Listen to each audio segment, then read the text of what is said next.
There are two main ways to force yourself to do something. The first, and most popular, is to try to motivate yourself. The second, less popular and completely correct choice, is to develop discipline in yourself.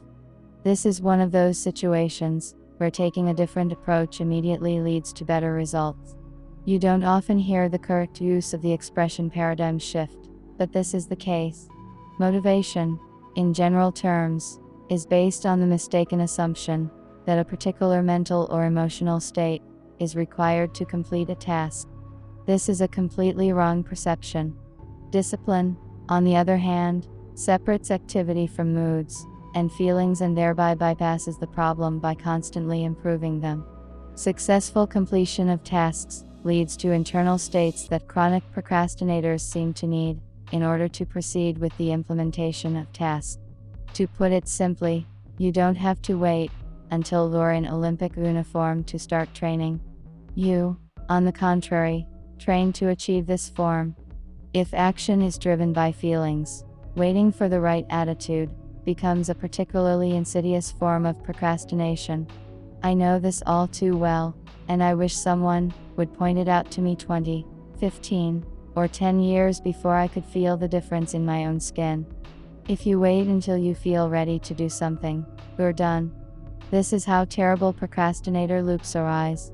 At its core, chasing motivation is insisting on the infantile fantasy that we should only do what we are in the mood to do. The problem is framed as follows: how can I set myself up to do what I have already decided to do with my brain? Badly. The right question is, how do I recognize my feelings as irrelevant and start doing things that I consciously want to do, and not act like a bitch? The trick is to cut off the connection between feelings and actions, and do what needs to be done anyway. You will feel good and energetic later on. Motivation is the wrong way. I am 100% sure that this misguided restriction is the main reason why many people in developed countries just sit in their underpants, play Xbox and masturbate, instead of doing something useful. Belief in motivation is a consequence of psychological problems. Since real life in the real world sometimes requires people to do things that no one in their right mind can be enthusiastic about, motivation runs into an insurmountable obstacle in trying to generate enthusiasm for something that objectively does not deserve it. The only solution, other than fooling around, is to forget about this sound mind. This is a terrible, and thankfully misguided, dilemma. Trying to maintain enthusiasm for fundamentally dull and murderous activities is a form of deliberate psychological harm to oneself, self-imposed insanity. I love these signs so much. I really want to finally fill out the formula for calculating annual income as soon as possible. I love my job so much. I do not consider intentional manifestations of hypomania to be the optimal stimulus for human activity. The human brain does not allow abuse for an infinite period, so retribution is inevitable. The body has its own brakes and safety valves. The worst thing that can happen is that success in a wrong action is temporary. A much better scenario is to maintain sanity, which unfortunately tends to be misinterpreted as a moral failure. I still don't like my aimless paper shifting job. I still prefer pie over broccoli, and can lose weight. Maybe I'm just a weakling. I need to buy another book on motivation. Bullshit. The critical mistake is to generally consider such cases in terms of motivation or its lack. The answer lies in discipline, not motivation. There is another, practical, problem with motivation.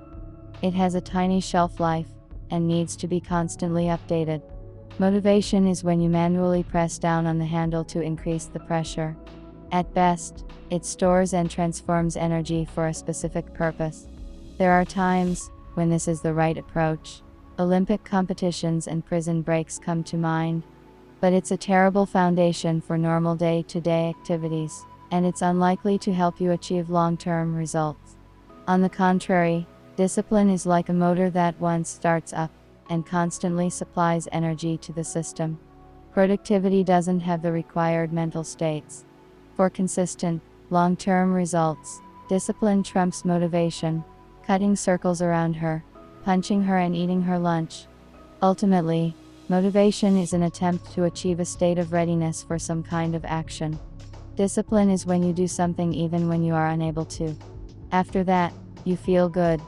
Discipline, in short, is a system, and motivation, at the same time, is more like a goal. There is symmetry in this. Discipline is something more or less permanent, but motivation is fleeting. How to develop discipline? By acquiring habits starting small, even microscopic, building up momentum, using them to make further changes in daily life, building a positive feedback loop. Motivation is a counterproductive approach to productivity. What matters is discipline.